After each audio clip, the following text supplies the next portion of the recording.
Medina, মরুর শহর। বালুর কণা যেন ইতিহাস বহন করে বেড়ায়। মসজিদে নববীর মিনারগুলো তখনও ছায়ার মতো দাঁড়িয়ে। ভোরের ঠান্ডা হাওয়া শহরকে ছুঁয়ে যাচ্ছে। আর কেউ জানেও না যে আজ থেকে কিছু বছর পর এই শহরই সাক্ষী হবে মানুষের হৃদয়ে গলিয়ে দেওয়া ঘটনাটির। নবী মুহাম্মদ সাল্লাল্লাহু আলাইহি সাল্লামের ঘরে আসবে এমন এক শিশু যে হবে নবীর চোখের আলো, মমতার প্রতীক, আর শেষ পর্যন্ত বেদনার কারণ। মদিনার সাধারণ দিনগুলো যেন আল্লাহর রহমতে মোড়ানো। শহরে নীরবতা নেই, আবার কোলাহলও নেই, একাত্মতার কলরব আছে। সাহাবারা কেউ পানি বহন করছেন, কেউ খেজুরের বাগানে যাচ্ছেন, কেউ কোরআন শিখতে মসজিদে নববীতে হাজির হচ্ছেন।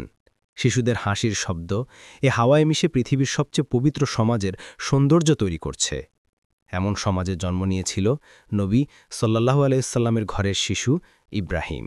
মারিয়া কিপ্তিয়া রাদিয়াল্লাহু আনহু, মিশরের মেয়ে, অত্যন্ত কোমল, শান্ত স্বভাবের।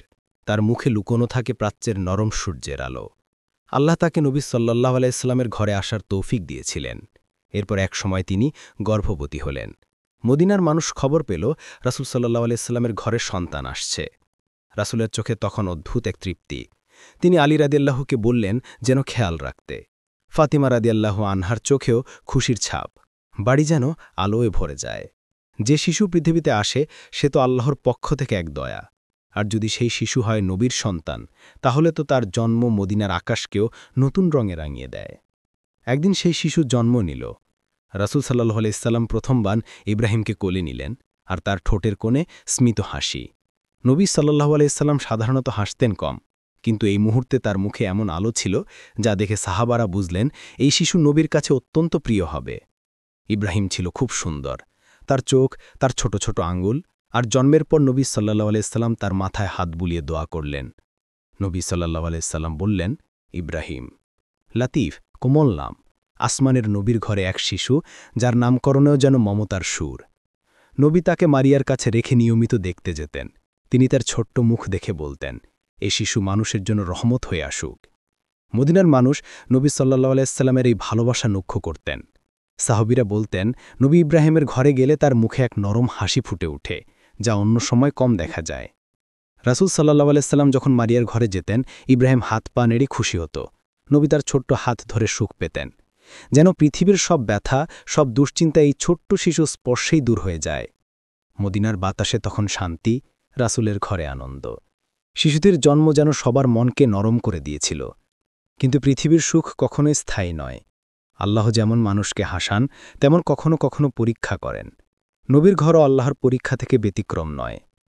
মদিনার সেই সুখের দিনগুলোই একসময় হয়ে উঠবে নীরব শোকের স্মৃতি।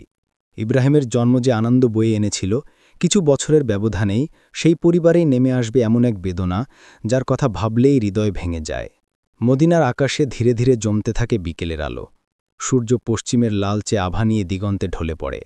শহরের গলিগুলোতে তখনও মানুষের চলাচল। কিন্তু নবী সাল্লাল্লাহু আলাইহি সাল্লামের একটি ছোট্ট কুঠুরিতে পৃথিবীর সবচেয়ে মহিমান্বিত বন্ধনটি প্রতিদিন আরও গভীর হচ্ছিল। একজন বাবার ভালোবাসা আর তার ছোট্ট শিশুর প্রতিক্রিয়া। ইব্রাহিম ছিল অত্যন্ত কোমল স্বভাবের শিশু। তার হাসি আর চোখের ঝিলিক দেখে মনে হতো যেন আল্লাহ তার হৃদয় বিশেষ শান্তি বসিয়ে দিয়েছেন। মারিয়া কিপ্তিয়া রাদিয়াল্লাহু আনহুর ঘর ছিল মদিনার প্রান্তে, শহরের কেন্দ্রীয় ব্যস্ত জায়গার একটু বাইরে। নবী সাল্লাল্লাহু আলাইহি সাল্লাম প্রায় সেই পথে হাঁটতেন। তার চলার ধরন ছিল শান্ত, দৃঢ়।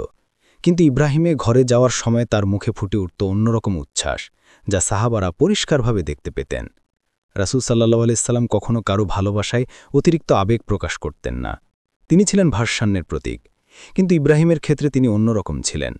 ছোট্ট শিশুটিকে আদর করতে করতে তিনি কখনো বলতেন, ইব্রাহিম, তুমি হবে আমার আনন্দের উৎস। মারিয়া রাদিয়াল্লাহু আনহা শিশুটিকে নবীর কাছে তুলে দিতেন, আর নবী তাকে বুকে চেপে ধরতেন। ইব্রাহিম হাসলে নবীর চোখ উজ্জ্বল হয়ে উঠত। সাহাবারা বলতেন, ইব্রাহিমকে বুকে নেওয়ার সময় নবীর চোখে এমন আলো দেখা যেত, যা অন্য কারো প্রতি প্রকাশ পেত না। শিশুটির বয়স যখন কয়েক মাস, তখনও সে হেঁটে উঠতে পারত না। কিন্তু নবী সাল্লাল্লাহু আলাইহি সাল্লাম তাকে কোলে নিয়ে হাঁটতেন, কখনো নিজের কাঁধে বসাতেন।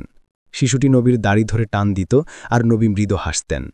মদিনার পথের মানুষদের হৃদয়ে গলে যেত এই দৃশ্য দেখে, যে নবী, যিনি পৃথিবীর সবচেয়ে শক্তিশালী নেতা, আল্লাহর রাসূল, যিনি যুদ্ধ পরিচালনা করেন, উম্মতকে শিক্ষা দেন, তিনি আবার একই মানুষ যিনি ছোট্ট শিশুর আঙুল ধরে হাঁটেন, তার মাথায় হাত বুলান, আর তাকে বুকের সাথে নিয়ে নিঃশ্বাস ফেলেন। সমাজ তাকে দেখত একজন পিতার কোমলতা কেমন হয় সে উদাহরণ শেখার জন্য। ইব্রাহিমের বয়স যখন বাড়তে লাগল, নবী সাল্লাল্লাহু আলাইহি সাল্লাম তাকে সময় দিতে আরও বেশি মনোযোগী হলেন। তিনি সাহাবীদের বলতেন, ইব্রাহিম আমার চোখের শীতলতা। ছোট্ট শিশুটি তার মুখ দেখে খুশিতে পান আসত। একদিন সাহাবীরা বলছেন, নবী ইব্রাহিমকে কোলে নিয়ে আছেন। সূর্যের আলো তাদের দুজনের মুখে পড়ে। শিশুর চোখে মুগ্ধতা আর নবীর চোখে পিতৃত্বের কোমলতা। সেই দৃশ্য এমন নিস্তব্ধ ছিল যে মনে হতো পৃথিবী এই মুহূর্তটিকে ধরে রাখতে চায়। কিন্তু এই সমস্ত আনন্দের মাঝেই ছিল এক অদ্ভুত নীরবতা, এক অদৃশ্য ইঙ্গিত। মারিয়া কিপ্তিয়া রাদিয়াল্লাহু আনহা কখনো কখনো বলতেন, শিশুটি বেশ দুর্বল, তার বুকের ধুকপুকানিতে অস্বাভাবিকতা। নবী অবশ্য তাকে দোয়া করতেন, মাথায় হাত বুলাতেন আর বলতেন, আল্লাহ তাকে সুস্থতা দিন। সাহাবীরা মাঝে মাঝে দেখতেন নবী ইব্রাহিমকে একটু বেশি সময় ধরে রাখছেন, যেন তার হৃদয়ই বলছে এই শিশুটির আয়ু হয়তো কম। তিনি ছিলেন নবী, ঘটনার আগাম লক্ষণ তিনি বুঝতেন। কিন্তু পিতৃত্বর ভালোবাসা তাকে সেই অনুভূতিকে চাপা দিয়ে রাখতে বাধ্য করত। একদিন উম্মে আনসার বাড়িতে নবী সাল্লাল্লাহু আলাইহি সাল্লাম বসেছিলেন। একজন সাহাবী জিজ্ঞেস করলেন, ইয়া রাসূলাল্লাহ, ইব্রাহিমকে কি আপনি খুব ভালোবাসেন? নবী হেসে বললেন, সন্তান তো মানুষের হৃদয়ের এক অংশ। নবীর মুখে এই বাক্য শুনে সাহাবীরা অবাক হয়েছিলেন। তিনি খুব কম কথা এভাবে বলতেন। মনে হচ্ছিল তার হৃদয় হয়তো এমন এক টান তৈরি হয়েছে যা সে শব্দে প্রকাশও করতে পারছেন না। ইব্রাহিম তখনও হাঁটতে পারে না, কিন্তু নবী সাল্লাল্লাহু আলাইহি সাল্লাম প্রায়ই তাকে দেয়ালে ঠ্যাস দিয়ে দাঁড়াতে সাহায্য করতেন। ছোট্ট ছেলেটি দাঁড়াতে পারলেই নবীর চোখ উজ্জ্বল হয়ে উঠত। তিনি বলতেন, দেখো, আমার ছেলে দাঁড়াতে পারছে। মারিয়া রাদিয়াল্লাহু আনহা বলতেন, আপনি আসলে ওকে বিশেষ ভালোবাসেন। নবী সাল্লাল্লাহু আলাইহি সাল্লাম বলতেন, আল্লাহ মানুষের হৃদয় ভালোবাসা সৃষ্টি করেন। কিন্তু এই ভালোবাসার সমুদ্রের নিচে ধীরে ধীরে জমছিল এক ছায়া। ইব্রাহিমের শরীর স্বাভাবিক শিশুদের মতো শক্তিশালী ছিল না। মাঝে মাঝে জ্বর আসত, শ্বাসে কষ্ট হতো। মারিয়া রাদিয়াল্লাহু আনহা চিন্তায় পড়তেন, কিন্তু নবী যেন আল্লাহর উপর পুরো ভরসা রেখে বলতেন, সবকিছু আল্লাহর হাতে। মদিনার সন্ধ্যায় এই পরিবারটি এক অচেনা নীরবতায় মরা থাকত। বাতাসে যেন অদৃশ্যভাবে ভাসত ভবিষ্যতের কান্নার শব্দ। নবী এটা অনুভব করতেন। তিনি জানতেন আল্লাহ কাকে কতদিন রাখবেন তা তারই ইচ্ছা। কিন্তু তবু তিনি প্রতিদিন শিশুটিকে আদর করতেন, চুম্মু দিতেন, কোলে নিয়ে যত্ন করতেন। কারণ তিনি জানতেন ভালোবাসা কখনো থেমে থাকে না, এমনকি কষ্টের আগামনী বার্তার সামনে থাকলেও। এই অধ্যায়ের শেষে দৃশ্য, নবী সাল্লাল্লাহু আলাইহি সাল্লাম ইব্রাহিমকে কোলে নিয়ে আছেন, তার মাথা নবীর বুকে। বাইরে মদিনার বালুকা ভূমিতে হালকা বাতাস বইছে, আর নবীর চোখে গভীর চিন্তা, কিন্তু তবুও মুখে শান্তির ছাপ। অসুস্থতার হাতছানি, নবীর অস্থিরতা, আর পৃথিবীর সবচেয়ে কোমল রাতগুলো। মদিনার আকাশে তখন শরতের ছোঁয়া। দিনের তাপ কমে আসে, সন্ধ্যার বাতাস একটু বেশি ঠান্ডা হয়। কিন্তু এই সময়টাতেই ইব্রাহিমের শরীর যেন তার মায়ের কোলে আরও বেশি ঢলে পড়ে। মারিয়া কিপ্তিয়া রাদিয়াল্লাহু আনহা প্রথমে বুঝতেই পারছিলেন না এটি কি সাধারণ অসুস্থতা নাকি আরও গভীর কিছু। একদিন রাতের শেষ ভাগে তিনি দেখলেন ইব্রাহিমের শ্বাস ওঠা নামা করছে অস্বাভাবিক। তার ছোট্ট বুকটা যেন দ্রুত ধুকপুক করছে, আবার কখনো থমকে যাচ্ছে। মারিয়া রাদিয়াল্লাহু আনহা দ্রুত খবর পাঠালেন আল্লাহ তাসুলকে ডাকা হোক। নবী সাল্লাল্লাহু আলাইহি সাল্লাম খবর শুনে দ্রুত দাঁড়িয়ে পড়লেন। রাত তখন গভীর, কিন্তু তার পদক্ষেপে কোনো দ্বিধা ছিল না। মসজিদের কাছে তার ঘর থেকে মারিয়ার ঘর পর্যন্ত একটি সরু রাস্তা ছিল। তিনি সেই পথ ধরে হাঁটলেন। রাতের নীরবতায় শুধু তার পায়ের শব্দ শোনা যাচ্ছিল, ধীর কিন্তু তাড়াহুড়োর আলো মিলে থাকা শব্দ। ঘরে ঢুকতেই তিনি দেখলেন ইব্রাহিমের মুখ ফ্যাকাশে, তার চোখ আধ খোলা, নিঃশ্বাস ভারী। নবী সাল্লাল্লাহু আলাইহি সাল্লাম কাছে গিয়ে তাকে কোলে নিলেন। শিশুটির দেহ আলতো কাঁপছিল। নবী সাল্লাল্লাহু আলাইহি সাল্লাম বললেন, ইব্রাহিম, আমার ছেলে, তোমার কি হয়েছে আজ? এ কথা বলতে বলতে তার কণ্ঠ যেন কেঁপে উঠে। এমন কণ্ঠ সাহাবীরা খুব কম শুনেছেন। তিনি শিশুর বুকের উপর হাত রাখলেন, মুখে দোয়া করলেন, আর তার চোখে দেখা গেল উদ্বেগ, খুব গভীর উদ্বেগ। তা তিনি কাউকে দেখাতে চাইতেন না, কিন্তু পিতৃত্ব তাকে লুকাতে দিচ্ছিল না। রাতটা ছিল দীর্ঘ। নবী সাল্লাল্লাহু আলাইহি সাল্লাম কিছুক্ষণ পরপর ইব্রাহিমের পাশে বসে দোয়া করতে থাকলেন, আর সাহাবারা দূর থেকে তাকিয়ে থাকলেন। তারা কারো মুখে কিছু বলতে পারছিলেন না, কারণ যে শিশুটি অসুস্থ সে শুধু কোনো শিশুই নয়, সে নবীর সন্তান, আর নবীর চোখের শীতলতা। সকালের আলো উঠতেই ইব্রাহিম কিছুটা ভালো হলো। নবী সাল্লাল্লাহু আলাইহি সাল্লাম একটু স্বস্তি পেলেন। তিনি বললেন, আল্লাহই আরোগ্য দান করেন। কিন্তু সেই সাময়িক স্বস্তি ছিল ঝড়ের আগের নীরবতা। দিন কয়েক পর আবার অসুস্থতা ফিরে এলো, আরও তীব্র আকারে। ইব্রাহিমের শ্বাস এত ভারী হয়ে উঠল যে মারিয়া রাদিয়াল্লাহু আনহা ভয়ে কাঁপতে লাগলেন। তিনি চিৎকার করে কাউকে ডাকতে চাইলেন, কিন্তু গলার স্বর বের হল না। তিনি শুধু শিশুটিকে বুকে জড়িয়ে ধরে বললেন, ইয়া আল্লাহ, ইয়া আল্লাহ। নবী সাল্লাল্লাহু আলাইহি সাল্লাম এবার দ্রুত এসে পৌঁছালেন। ঘরে ঢুকতেই তিনি দেখলেন ইব্রাহিমের হাত দুটো ঠান্ডা। তার চোখ আধ নিমিলিত, হাঁপাতে হাঁপাতে নিঃশ্বাস নিচ্ছে।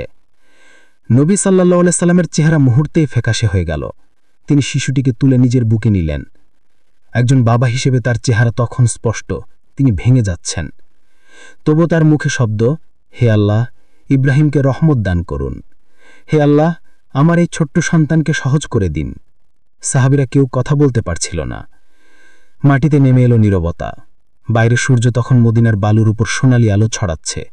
কিন্তু ঘরের ভিতরে যেন এক ধরনের অন্ধকার, ভারী এক ধরনের নীরবতা, যা শুধু নবী সাল্লাল্লাহু আলাইহি ওয়াসাল্লামের দুয়ার সুরেই ভাঙছিল। ধীরে ধীরে অসুস্থতার দিনগুলো লম্বা হতে লাগল।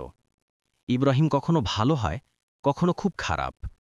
নবী সাল্লাল্লাহু আলাইহি ওয়াসাল্লাম সারাদিন ব্যস্ত থেকেও, উম্মতের সমস্যা সমাধান করেও, যুদ্ধের প্রস্তুতি নিয়েও, দাওয়াতের কাজ করেও, রাতে ফিরে এসে শিশুটিকে কোলে নিয়ে বসতেন।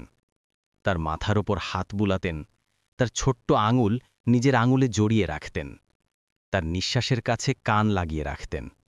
সেই নিঃশ্বাসের ক্ষীণ শব্দ যেন তাকে ছিন্ন ভিন্ন করে দিত।